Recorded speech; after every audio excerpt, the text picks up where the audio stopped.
Connecting TikTok with the Capcut on Android is a pretty simple thing to do, and in this video I will be showing you exactly how to do it. So number one thing is go to the Play Store and make sure that your Capcut is up to date.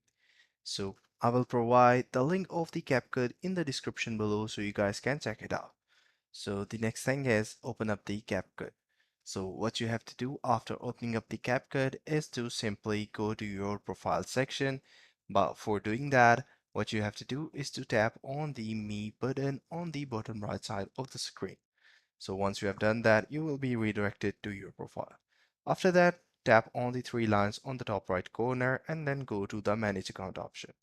Here you will see the TikTok and a link option. Simply click on the link option and you will be able to redirect to the TikTok and attach your account with the CapCut.